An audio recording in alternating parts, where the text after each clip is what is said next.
Let's do this thing. Yeah. Welcome to another Brothers Game podcast. What's up? It's me, Nicolai. And me, Brian. Hello. And it's episodes 80 something? 80 something. 80 something. Nice. You would think with how often we record, we'd be really up to date we record really often. on the number of it definitely episodes hasn't we've done. been like 2 months. Listen, hey. But at least we have a lot to talk about. That's true. We may have not been recording, but we were playing video games. Yes. And there has been video game news. In fact, I have restricted myself to only playing a handful of games so that I don't have too much to talk about. Yeah. Because otherwise, I'm not going to keep it all in my noodle. There you go. I've created a list of 10 or 12 games that I am either have started or want to start soon as like a priority list that I can swap around and have like a, descending order of priority because I have so many games I want to play. Yeah. And so that's what I have going right now. Okay. So I want to start with FF7 Rebirth because the last time I talked about it on the podcast, I hadn't even beaten the game yet. Wow. And I am so far past just beating it. So I have a lot to talk about Rebirth. Not quite, but I've gotten pretty far. So just so you all know, I have not played Remake, Intergrade, Rebirth, none of them. Yeah, you've played the original and you've seen Advent Children. And you fought Sephiroth in Kingdom Hearts. Yes, and multiple that's about times. It. So that's what I know about FF7. Yeah. So when I left off, I had started the Nibelheim chapter. And Nibelheim.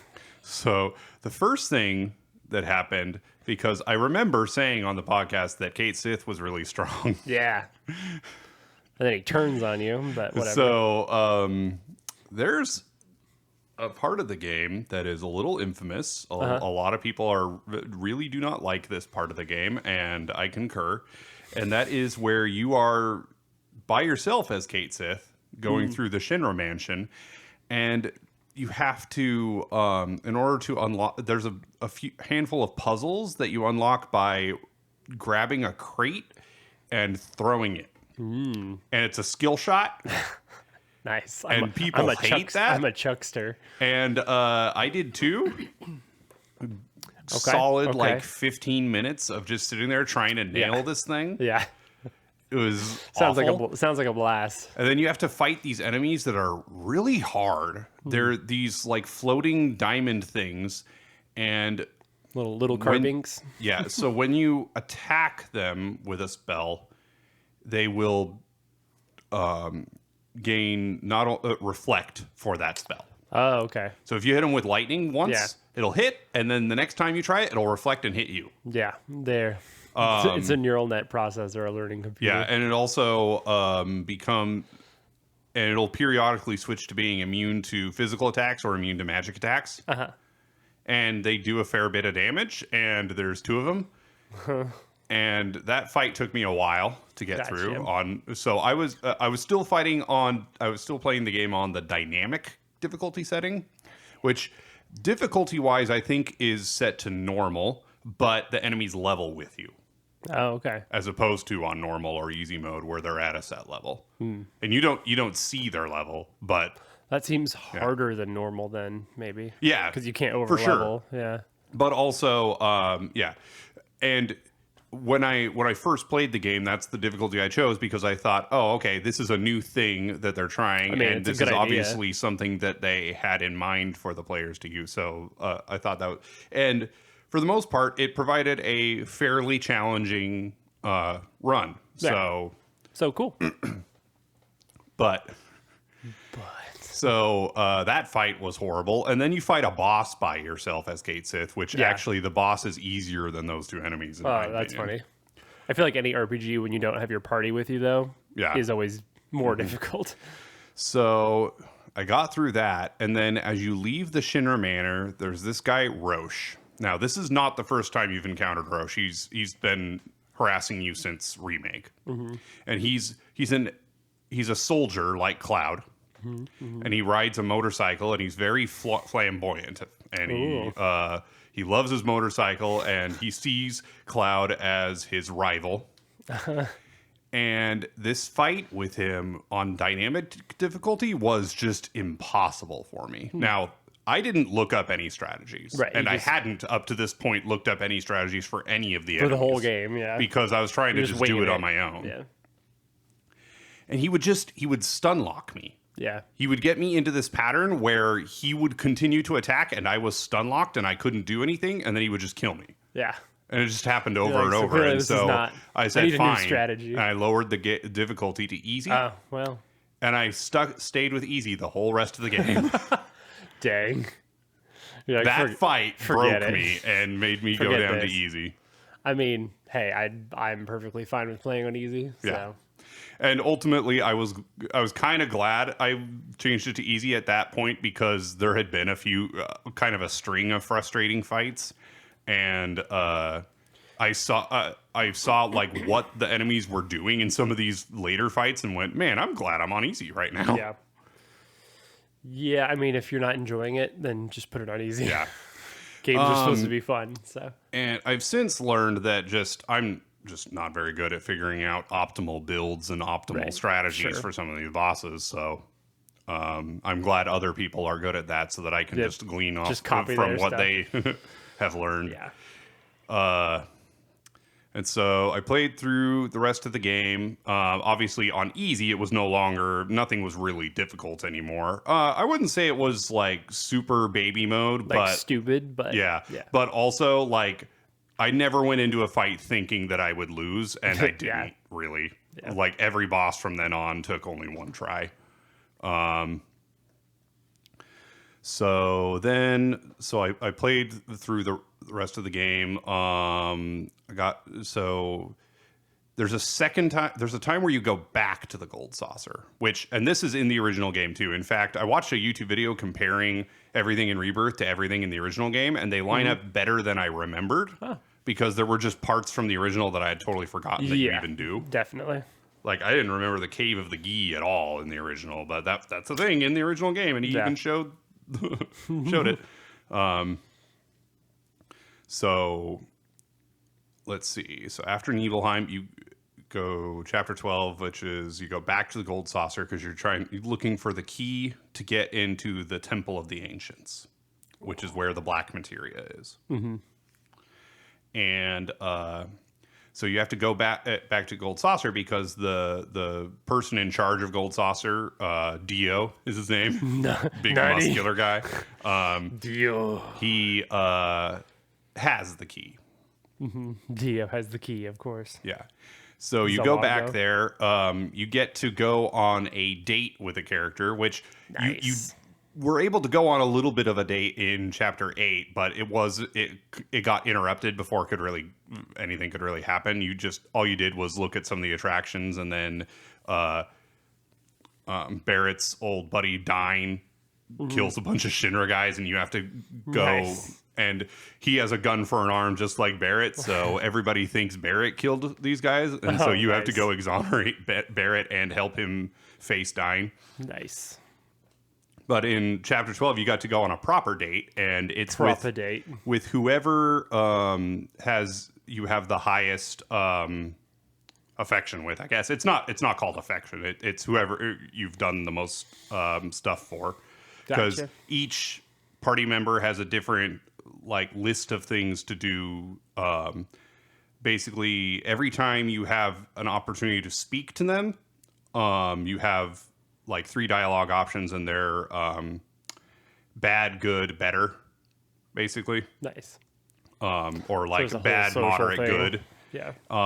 And so if you choose the good option every time, that maxes out the conversations, and then there's usually a handful of side quests that are particular to them, and then there's usually a story event that involves them.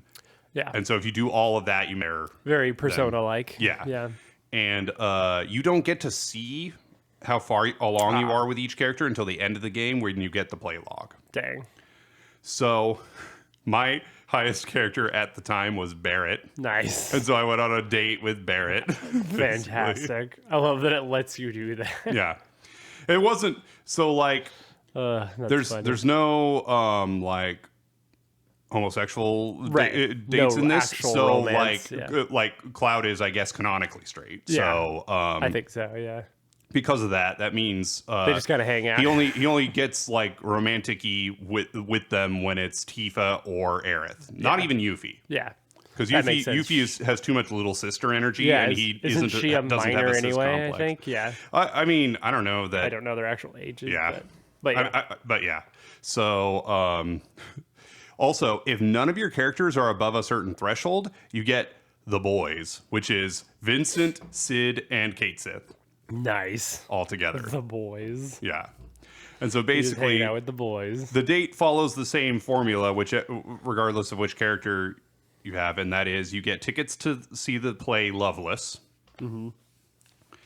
And if it's a girl, she will be the female lead in the play.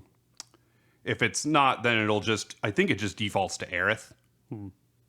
Because she also, she has a solo song. And it's like a song that they wrote for this game. And cool. like it's a whole... The whole thing. A whole song, yeah. That's and cool. And Barrett plays the villain, and his villainous sidekick is Red 13. Nice. And so Cloud That's funny. plays the protagonist in the play. And Shocking. yeah, and the lines are super cheesy. Yeah. It's fun. That's cool. And then after that, you go on the Sky Wheel, and you have Right. The Ferris wheel yeah, scene. and you have an intimate conversation. Yes. If it's a guy or someone who's not romantically interested in Cloud, then it's just like a heartfelt conversation where heart-to-heart, they're yeah. like open with each other, but nothing romantic. And there's both a more intimate and less intimate version for each character. So yeah, and Cool. part of if you want to fill out the play log, which that's separate from platinuming the game. Yeah. There are some things in the play log that you don't need to complete in order to platinum the game. I wanted to do both. So I went through Uh-oh. the dates with every character. Which that also means I got to see all the cutscenes, which Right, which is cool. Yeah. I enjoyed doing that. 100%ing for sure, yeah. Yeah. And then in chapter 13, you go to the Temple of the Ancients after Kate Sith betrays you and gives the black materia to Shinra, to the Turks. And you abandon him. Messed up. And from then on, you don't get him in your party.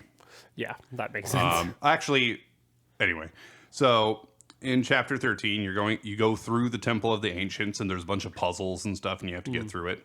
And there's a few bosses. There's a red dragon, and there's the wall demon, Whoa.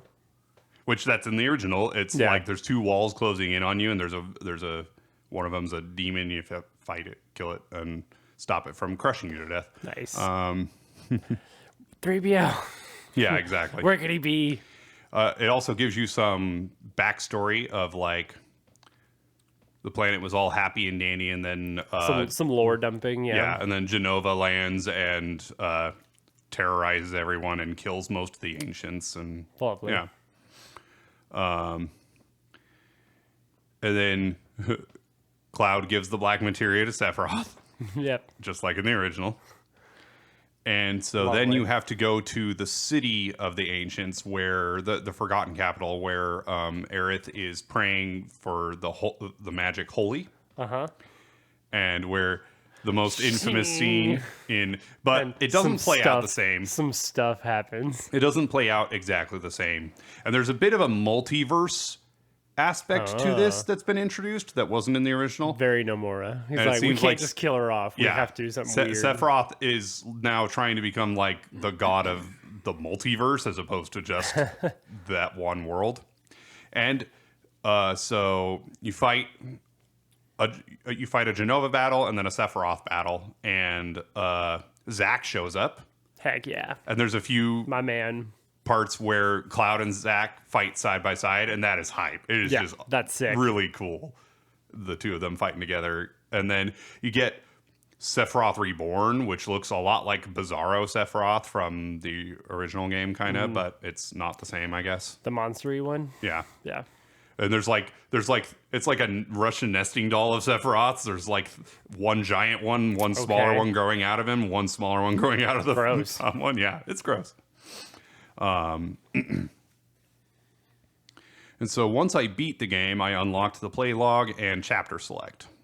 And once you have then you can fast travel anywhere in the game, as long as you're in a chapter where you've unlocked every area. So in like chapters 12 through 14, you can fast travel to basically anywhere on the whole map, which is great. Nice.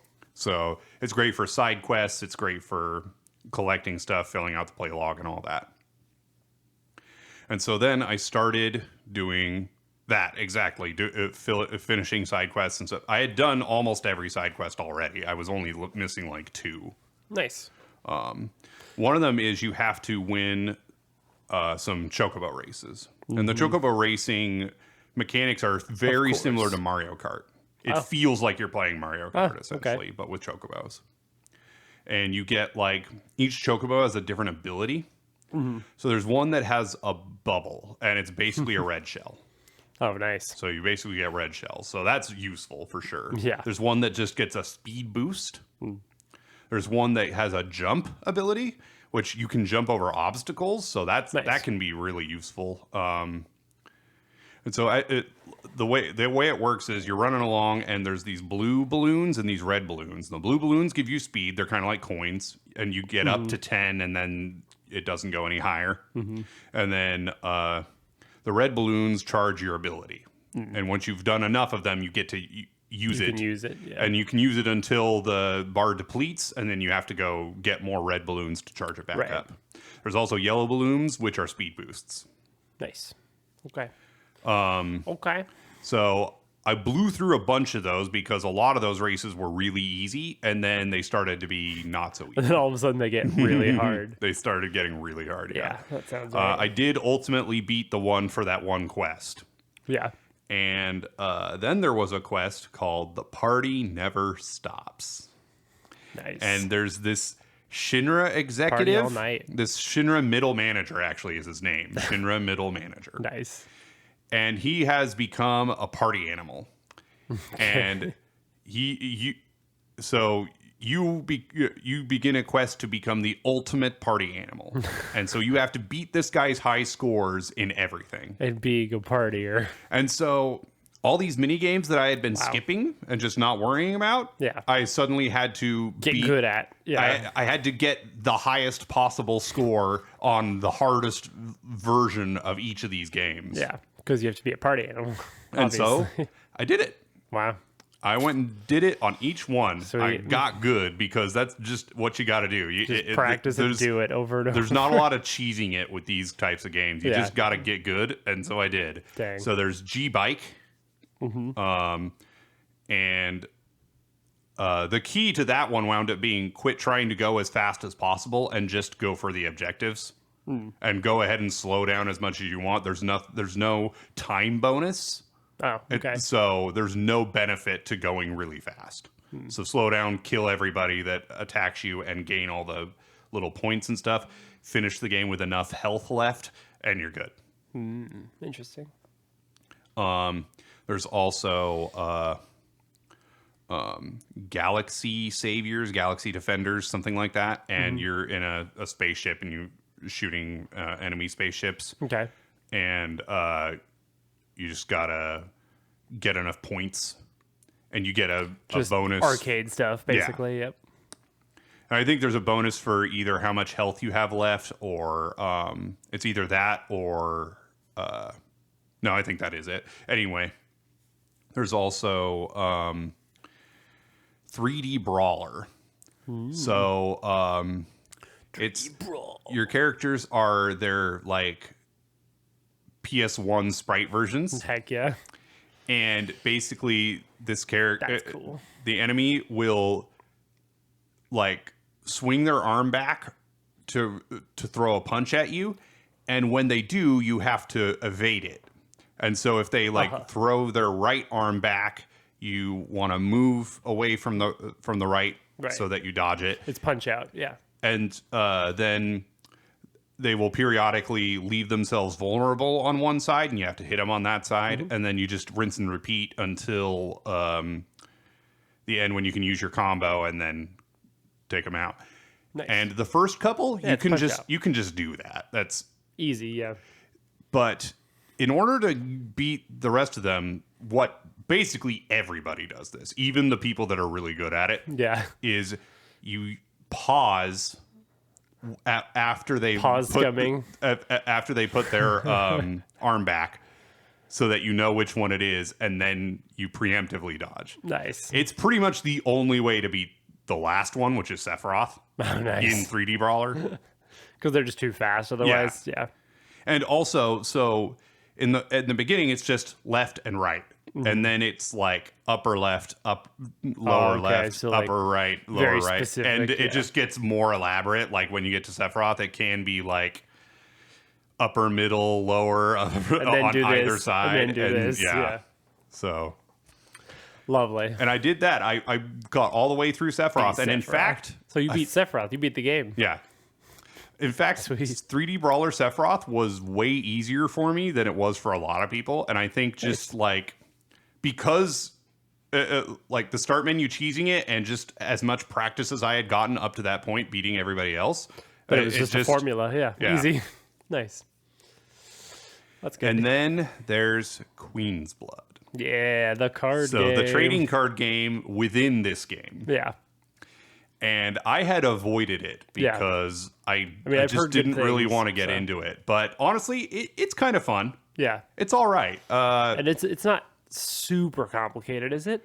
No, but... I don't think it is. Well, it's way more complicated than I first thought it was when I first played it. There's kind of a lot to it. So I looked up a guide online that gave me this amazing deck that I beat 90% of all the enemy players in the game with. They figured out the meta, basically. Yeah. So, and this isn't the only good viable strategy for the game, but boy, was it the easiest for me. And that is, it involves, so let's see. Really basic overview of how the game works. There's 3 rows. Don't go too in depth, but yeah. There's 3 rows, and I think there's 5 columns. And your goal is to have the highest score at the end. If you win a row, you get all the points for that row. If it's a tie, neither team gets any points for it. So even if it's like 40 to 39, the 40 wins that row. And they get their 40 points, and you get nothing. Right. Also, if it's 2-1, same deal. It doesn't matter how much you won by, as long as you win by it. You win and also, ties are fine as long as your total score is higher. Right. Because as long as they don't have more, a tie is good. Yeah. So, and then there are some cards that get bonuses when you destroy other cards. And then there are some cards that when you destroy them, you get bonuses. And so this card was, this deck was all about that. It was just stacking all of that. Yourself. So you have a handful of cards that you put down, and they are just going to sit there and gain points every time you destroy a card. And then you put out other cards that are sacrificial, and then anytime you play a card onto another card, it destroys it. So you can overwrite a card with another card. And there are some cards that gain bonuses if you... Actually, it's not that they gain bonuses. It's that the only way to play them is by overwriting another card. They can't go... onto a blank space. They have to kill something, And so you just fill up your deck with those, and just the points just start... And the bonuses are just going insane, crazy. Like, there were times when I could have just kept this train rolling, but I realized I was in a winning position. I just ended the game. Nice. And that happened several times. Yeah. So it's just a good engine that just works. Yeah. Which is what you want in a good card game anyway. Yeah, exactly. So I beat a good like 90% of all of the CPU players in the game with just that deck. That's cool. And because there's a good like 3 to 5 Queen's Blood players in each region. And then also there's a Queen's Blood tournament on the ship that takes you from Junon to Costa del Sol. And in that tournament, you can fight like Tifa or Aerith. You can fight other NPCs, named NPCs. And near the end of the game, Red 13 shows up because they said animals are not allowed to compete when he tried to sign up. And he's like, what?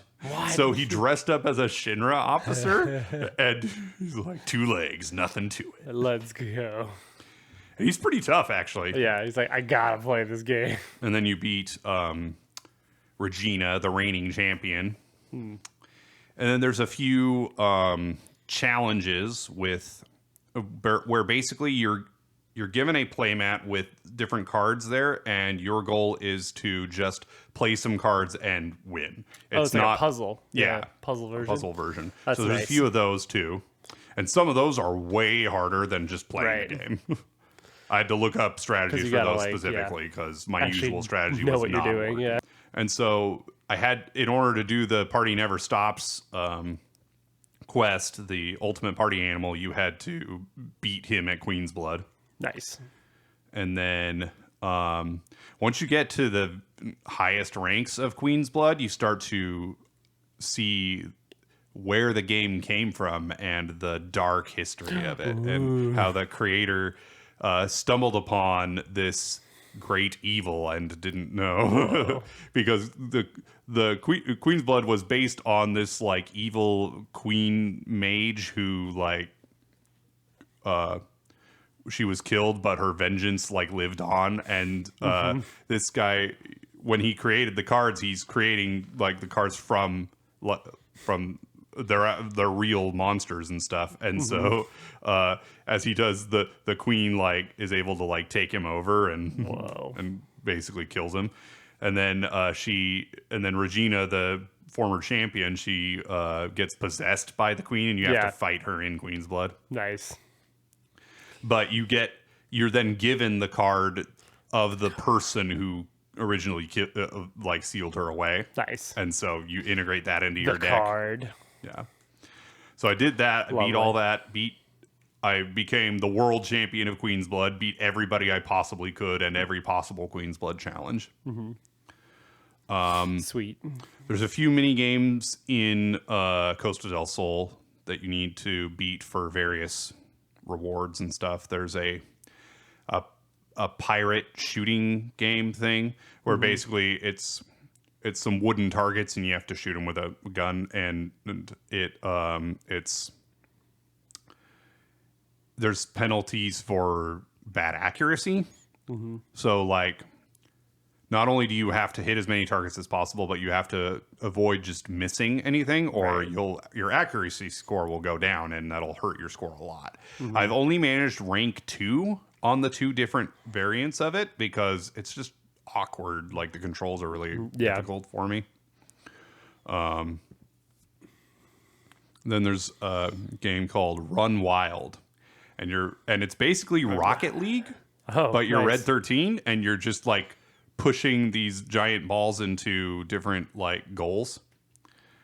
Nice. And I managed to get max score on both the normal and hard variants on that. So thankfully I'm done with that forever. Yeah. never have to play it again. Never have to play that again. Yep. Because like the first time I ever did it, it was kind of fun because it's super easy. Yeah. The normal mode, getting just the bare minimum rank 1 score is super easy. Yeah. And so, but hard mode was troublesome. Let's see. So I completed that ultimate party animal, got all the quests done.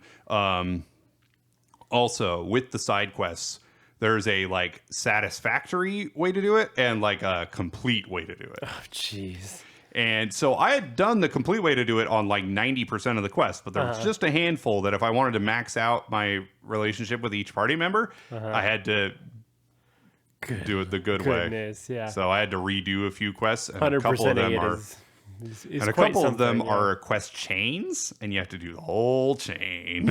Lovely. Yeah. So not the easiest game in the world to 100%. No, That's for sure. No, this is by far the most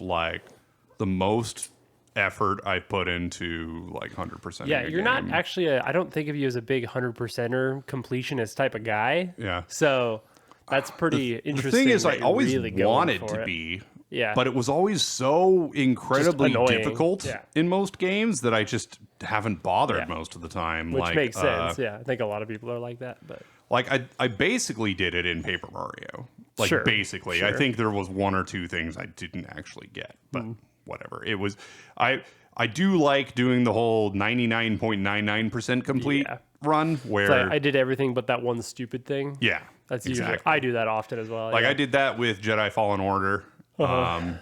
There's only one trophy I'm missing, and literally it would probably only take like 20 minutes to get if I really wanted to. Yeah. And like in the early 360 days, I was big on getting achievements, but Yeah. some of them, like I still don't have all the Halo 2 achievements. I still don't Yeah. have all the Halo 3 achievements, and I never will. It was at this fun rate. working on some of them though. Yeah. Like on online and stuff, Halo 3 and stuff. But Yeah. yeah. Yeah, I am definitely a completionist for like platformers and stuff and like, just the little like Mario collectibles or whatever. Yeah. But yeah. I got so in Tears of the Kingdom, I got like, I'm going to say at least 70%. Yeah, Towards Tears of the completing the Kingdom, game. I was in the 90 percentile. Yeah. It was just Koroks that I was missing. Yeah. I did basically every single other Like thing. I did, and I actually still have more hours in Tears of the Kingdom than in Rebirth, interestingly Wow. enough. Jeez. But A lot to do in Tears of I've the Kingdom. added about 100 hours of gameplay to Remake Yes. in the last 2 or 3 months. Yeah. So there's Yeah. that too. So if you count Remake, Intergrade, and Rebirth, it's Right. definitely more than Tears of the Kingdom. Yeah, definitely. So speaking of that, I got to a point where I was done with Rebirth. In fact, actually, I got to that point a lot earlier than what I'm saying now, even. Yeah. After like 72 hours, I was done. And then I was like, I wonder if, and I looked up some guides and stuff. And then that's when I got to like 120 hours worth and did a bunch more stuff.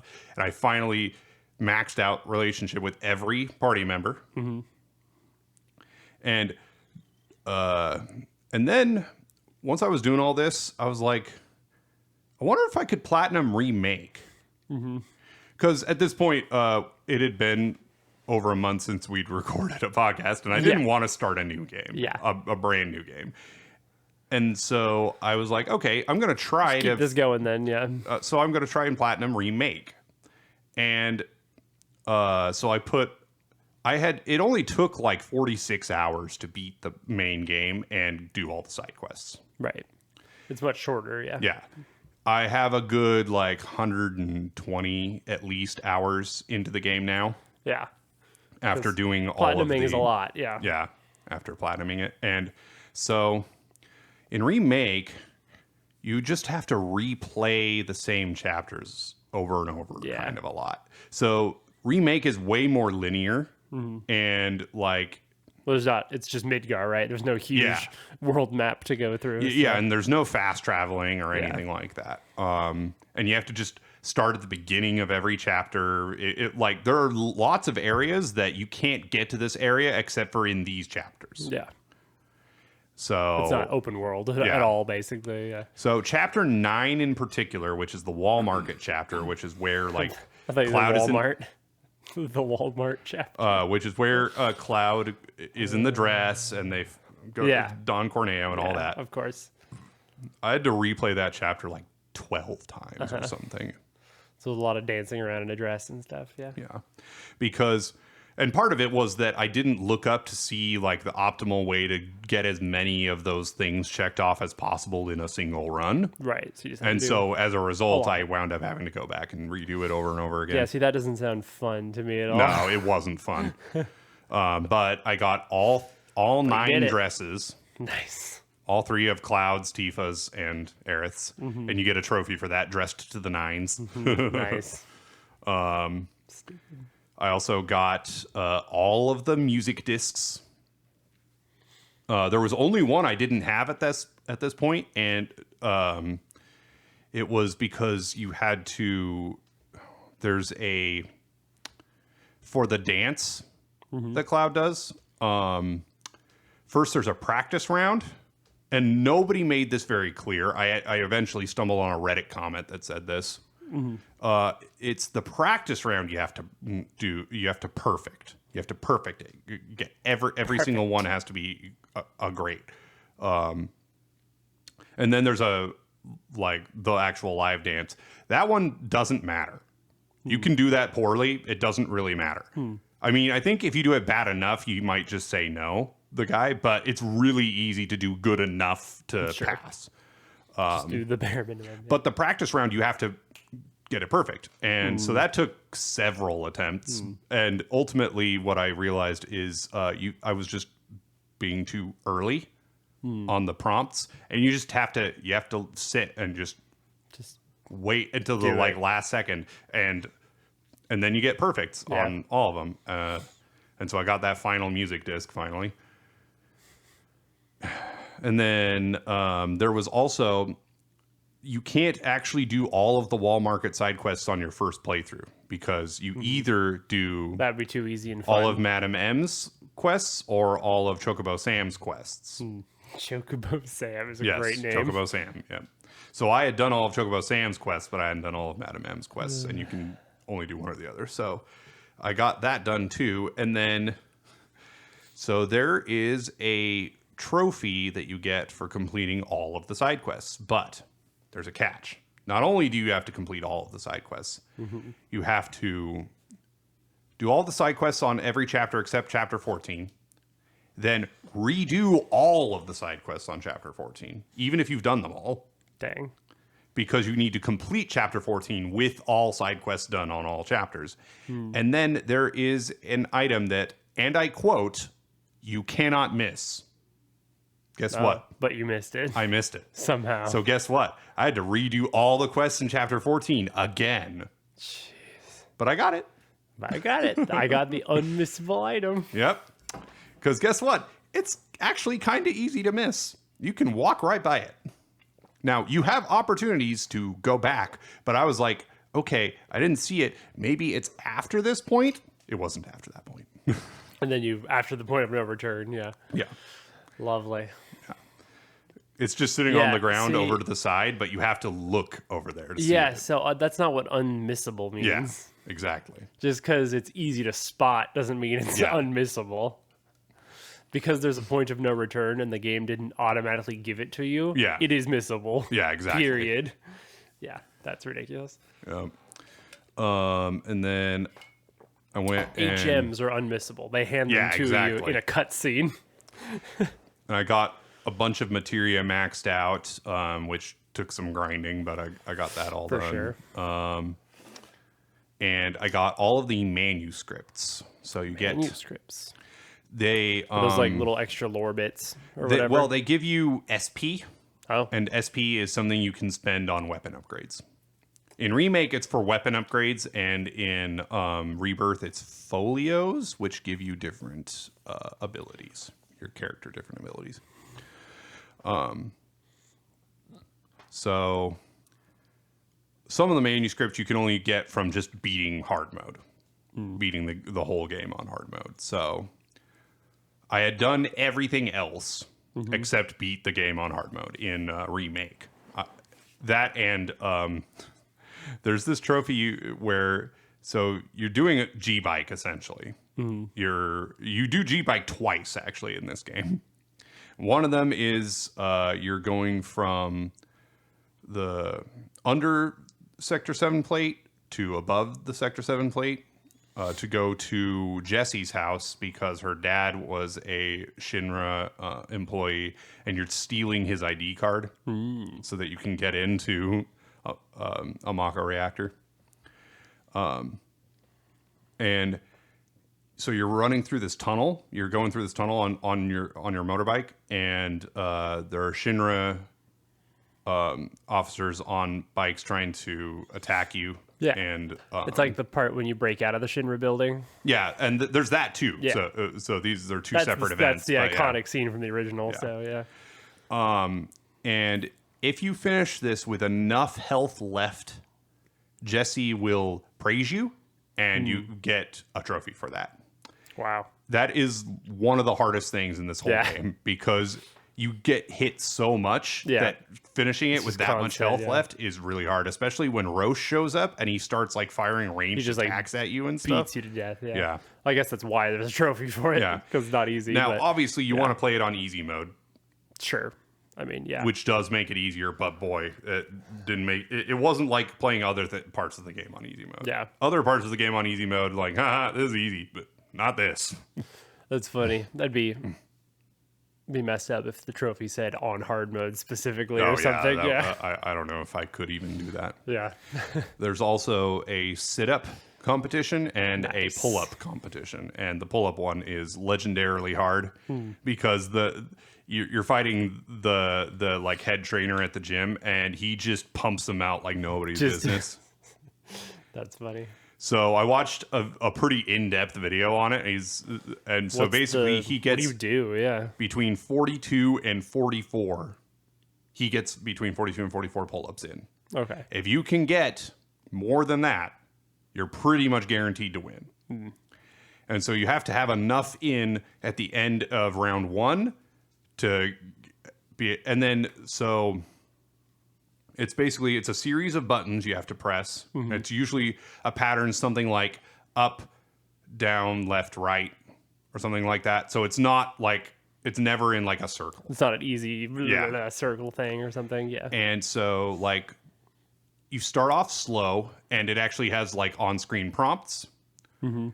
But then it starts to fade away, and you only have auditory cues.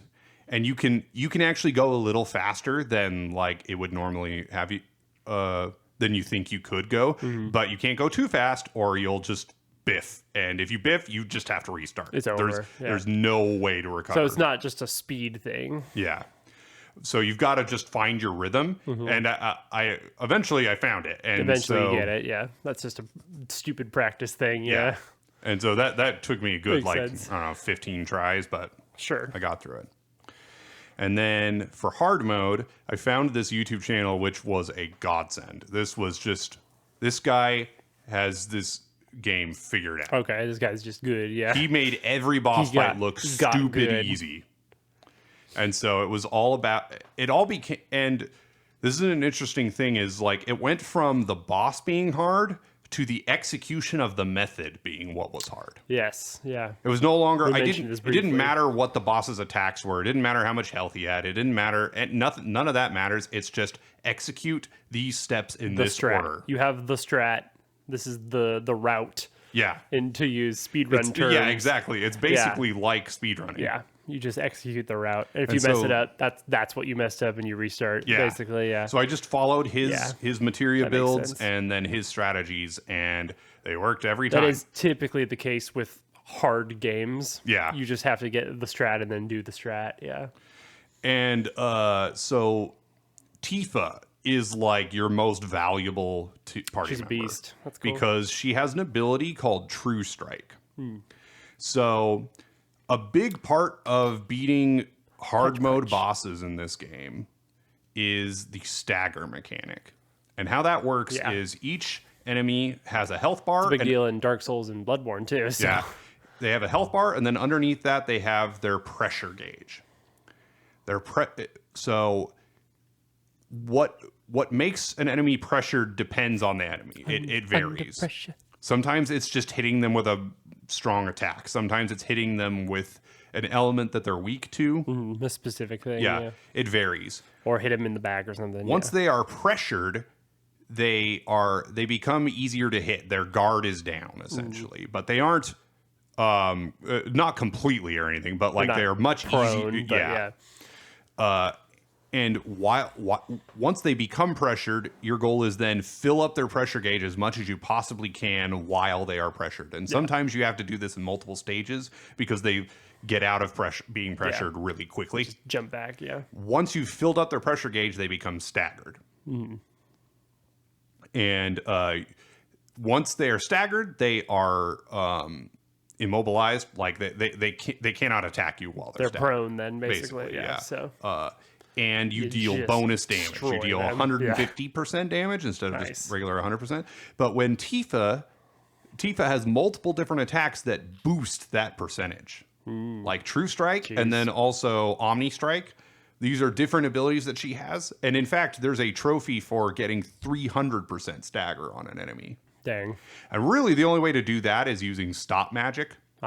You can, because if you stop them while they're staggered, their stagger gauge doesn't deplete. Oh, yeah. Until the stop wears off. It just stops time. And so then pressure. You can just wail on them with Tifa to get that percentage up. And that's intense. That is even not on very many, but that's the strategy on a few bosses is stop them while they're staggered and then just do as much damage as possible while they're staggered. Nice. That's cool. Yeah. And so the formula on a lot of the fights is just have Tifa as your lead and spam this move called Focused Strike, which helps push up their pressure gauge a little further, and use other moves like Cloud has one called Focused Thrust, which does a similar thing. And then also there's a materia called ATB Assist, which if Tifa uses that and uses multiple abilities in a row, it'll just boost the ATB of everybody on the team, and so you just become an ATB generating machine. And so then everybody's got full ATB, and then once the enemy's staggered, True Strike a couple times, and then just wail on them with all your strongest attacks, and that's enough to kill a lot of the bosses. Yeah, that's just tons of damage. So and then the strategy to beat both Reno and Sephiroth is very similar, and that is you just counter. You just counter over and over and over. Just like anytime, every time they hit you, you just counter. And it's almost like a wuss way to beat them. It feels like a cheesy move a little bit, but like, I mean, if it works. Yeah. And so the hardest fight for me actually wound up being in Remake was Reno and Rude together. And a bunch of people have said that fight was easy, and I found that really patronizing because I struggled with that fight more than any other. That was one of those ones where executing the strategy was harder than it was in other ones because nothing seemed to really work as smoothly as it did for the guy, for the YouTuber. Is it just because there's two of them? I think part of it was just my materia wasn't max level. I think that was really what it came down to. I see. Because I wasn't interested in maxing out all of them. Just grinding it out before that, yeah. I did spend quite a bit of time grinding out materia, but yeah. So I did that, and I ultimately both finished the play log and platinumed Remake. So yes, you've 100%ed Remake. Yeah, there's nothing left to do. Yeah. So nice, fully 100%. And then I did intergrade intermission. Intergrade, right? That's what it's called. So intergrade is like the bundle, and intermission is the name of the DLC. Gotcha. So it's just 2 chapters. The Yuffie stuff. And you play as Yuffie and Sonon. And so the mechanics are a little different. So Sonon, you cannot control him. You can only control Yuffie. He's a bonus character. And you have this synergy mechanic, which they have changed and sort of expanded in Rebirth, but it works a lot differently in Remake. And a big part of the strategy in intermission is Yuffie and Sonon, they synergize, they get the enemy pressured, and then they do this thing where it almost looks like a bug in the game, honestly. Where they're both like jumping up and down and like boing, and just boing, like boing, boing. Yeah, just attacking him.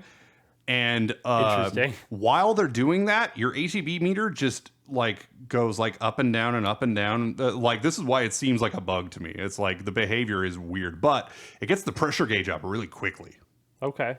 So that's pretty much the strat there is you get the pressure gauge up real quickly by doing that, and then you unleash combo attacks after that. Okay. And it's basically all about synergized attacks. It's not about magic. It's not about any individual attacks from Yuffie or so on. It's all about you do that, you get them staggered, and you unleash synergized attacks. And so I was dreading fighting Nero. I talked about him on the last episode, or not on the last episode, but when I talked about Intermission, and that was he's the super edgy guy that's like, this is where you die. Yeah.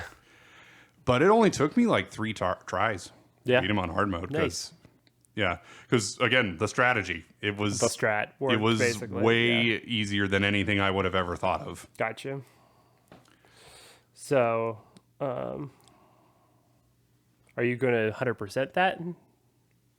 Basically, is that what your next thing to work on is? Yeah, that's the goal, and I basically have already. It's just all that's left is there's a mini game where you have to destroy boxes. Ooh, everyone's favorite. Which there's a version of that in Remake, there's a version of that in Rebirth, and there's a version of that in Intermission. And the Intermission one has so far been the hardest by far. Yeah. So it's going to be a while before I get that done. And then also, actually, I think that's the only actual trophy. And then there's one enemy. No, there's one enemy I didn't assess.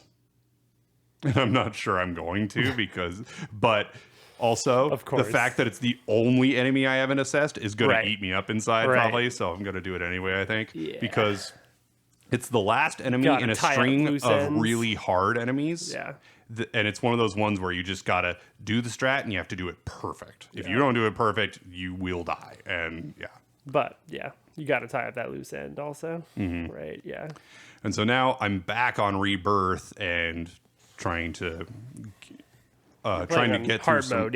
Now I'm getting through hard mode and trying to do more of the side quests. For a trophy, do you have to beat the whole game on hard mode? Yep. Or okay, that makes sense. I did get the Genji glove, which lets you do more than 9999 damage. Whoa, cool. And so now the new cap is 99999. Jeez. And so there are a lot of increase. Moves you can do that will deal like 20,000 damage, and that's great. That's ridiculous. Okay, so I've gone for almost an hour, and that's well done. Basically everything I have to say about that. So, it's an interesting thing. We were talking yesterday a little bit about this game and how, like, I would never, like, I'm definitely interested in playing it, obviously, but I would certainly never buy a PS5 just to play Rebirth. And I mean, you would agree basically with that. Yeah. Like, that is not worth it for me, especially at all. Yeah. The reason it was worth it for me was because I had a PS4 already, and I had a bunch of PS4 games, and all of them are backward compatible on the PS5. And I already had Remake, had already beaten it, and I wanted to play the next 2 installments, and so I needed a PS5 for that. And knowing that I could just sell my PS4 and have all my save data and all my games transfer, that made the math work out a lot better. Yeah, and I'm thinking, like, I'm actually going to look it up right now. Is Remake available on Steam? I believe so. I'm actually going to look it up. Intermission might even be available on Steam. Integrate is as well, yeah. Yeah.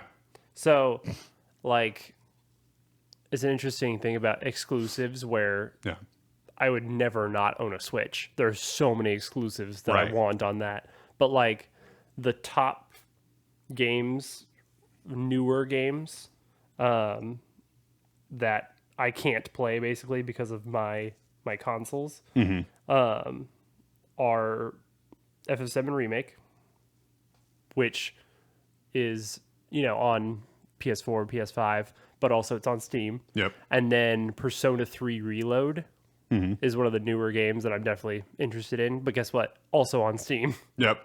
So two reasons to get other consoles. I don't actually need another console for because I could get it on Steam and just play it on PC. Yeah, and there's a good chance that Rebirth will eventually come out on PC anyway. Exactly. So. And it's funny that I'm really considering now a Steam Deck because of all that, because I'm sure it could run those just fine. Yeah. As well as I could use it as a GameCube emulator. That'd be really cool. I could use it to play all the Kingdom Hearts games, which have just recently come out on Steam as well. So I'm like, and they've also gone down in price a little bit. So Yeah. I'm like, really eyeing a Steam Deck a little bit. That's one thing. I'm like, dang, okay. I really like about Steam is, unlike a lot of other digital copies of games, the digital copies of games often eventually get cheaper on Steam. Whereas the standalone ones where you buy off their website or whatever seem to just stay full price for their entire lifetime. Yeah, exactly. So that's definitely something I'm considering. So if I move forward with that, I'll definitely be playing Remake. Yeah. And then maybe we can talk about it again. But Yeah. until then, I'm sticking with my Nintendo stuff. Yeah. Sony and Xbox have not convinced me otherwise. So before we close, I'm going to throw out, while it's still fairly new information, there was a Nintendo Direct just a few weeks ago. Yeah. And weeks ago for us. It'll be a month ago now for when we post this. But it is some really cool stuff was shown, at least in my opinion. Yeah. Yeah, we gotta play that 1,000 Year Door remake, by the way, too. Yeah. We'll talk about that at some point. Neither of us have played it, even though we're huge Paper Mario people. Yeah. I still need to play Super Mario RPG Remake, so. Yeah, exactly. That is very good. Yeah. And speaking of Mario RPGs, so as you know, the Mario and Luigi series was a series of RPGs. Yeah, Superstar Saga. Have you played any of them? No. Okay. So the first Superstar Saga was the first. That was on Game Boy Advance. Came out in 2003. And that is all of those games. Every single one was created by a company called Alpha Dream. Okay. I think they were eventually bought by Nintendo, but for a while they just worked with Nintendo to make those games. And they made every single one. Superstar Saga, Partners in Time, Bowser's Inside Story, Dream Team, Paper Jam. That was the one where it was like a Paper Mario crossover. I really enjoyed that one. And so Alpha Dream actually declared bankruptcy and went out of business in 2019. And so all hope was lost for a new Mario and Luigi, basically. Yeah. So in 2017 and 2018, they did remakes of Superstar Saga and Bowser's Inside Story, which were for 3DS, and they're amazing remakes. Yeah, super well done. They're beautiful, really really cool. Bowser's Inside Story remake was released in 2018. It was it's one of the last mainline games to be released on the 3DS, really late in the 3DS's life cycle, and that's notorious for low sales. And it was insanely low sales, which was probably a factor in them going bankrupt a year later. Yeah. So to everyone's surprise, the first thing shown in the Direct is Mario and Luigi Brothership, a new Mario and Luigi RPG for the Switch, fully 3D for the first time. Everything's in 3D. It's always been like 2.5D most of the time. This is a totally new thing. They've the 3D models are perfect. I have never seen diehard fans of a thing praise a new thing that's gone in a new direction so thoroughly. I don't think a single diehard Mario and Luigi fan has been mad about the visuals and the feel of it, which is so impressive. Yeah. People hate new games. People hate new things, but everyone has loved this. And I mean, to me, it looked fantastic also. And it seems like Nintendo has said already that a few of higher ups at Alpha Dream have been absorbed into Nintendo proper, and that did work on this game. So it is still sort of the same company, even though that company doesn't exist. Anyway, I think that's really cool. Yeah. I've actually started playing the Superstar Saga remake on the 3DS, and it is fantastic. I'm already really enjoying it. So that's really cool. I'm looking forward to that. So they also showed off a few other little things. Super Mario Party, Jamboree, it's called. Okay. The new Mario Party. They're touting it as the biggest Mario Party ever. Ooh. Is like the idea, and it has it's already shown 8 boards. Oh, wow. I think, which is the most out of any Mario Party game ever, including a few from the originals. Like I think Rainbow Land from the very first one is in it, which is awesome. And it's also touting over 100 mini games, more mini games than there's ever been. Obviously, online play. New characters that have never been in there, like the little ninja. You remember those little guys? Like they were even in Paper Mario and stuff. You could play as one of them. Nice. Which has never been playable. Anyway, it looks really, really nice. It seems like a perfect mash of Super Mario Party and Mario Party Superstars, which was kind of, 2 different directions. This seems like a really good, mix of the two. So I'm like, this really could be like one of the best Mario Parties they've ever made. And I absolutely love Mario Party, so that's actually really exciting to me. So besides that, the final thing was they finally put out a trailer for Metroid Prime 4. Oh. Metroid Prime 4, which was do you know when that was first teased as this is in development? Okay. That was first teased in 2017. Oh, wow. Yeah, that's been a while. That's a long time to have absolutely nothing, just nothing to show for it. But they showed a trailer. It looks cool. It looks like Metroid, like it absolutely just looks like Metroid Prime. There's some like bad guy who's apparently a returning guy from like Metroid Prime Hunters, I think, for the DS or something. Like something that's kind of cool. Looks very nice visually, as Metroid Prime always does. Yeah. So that's cool. I'm not like diehard about that, but like I'll certainly play it. I love Metroid Prime 1 and 2 especially. So there's a remake of Metroid Prime they did on the Switch that is very highly praised that I really want to play also. But yeah, those were the big announcements, which is pretty cool. Pretty good stuff. Yeah, that's about it. That's a podcast. Yep. Cool stuff, huh?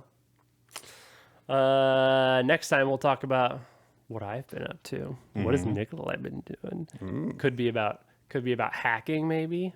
Am I a hacker man now? Whoa. I'd be all like, I'm in. Clackety clack clack. You're like, look at this. It's a command prompt. Check this out. I did have to open command prompt a few times, having to do some of these things. Anyway, we'll talk about all kinds of stuff next time. But in the meantime, go follow us on Twitter or X, whatever you want to call it, at the Brothers G Pod. I try to post every once in a while. Please download the podcast on as many devices as you can. As many devices as you have access to. Maybe buy a new device. Download it there. Yeah. Ever think about that? Be great. Especially, Spotify, stuff like that. Give us ratings. Throw us your 5 stars. If you're on YouTube, please subscribe. Hit that like. Smack that bell. All that good stuff. We have no sponsors or anything, so your support matters very, very much. We'd love to see your comments. Tell us about if you've played FF7 Remake or anything like that. Are you excited about Metroid Prime 4 Beyond? That's what it's called, by the way. Beyond. Okay, that's it. All right. Good night, everybody. I guess it's over. Good night.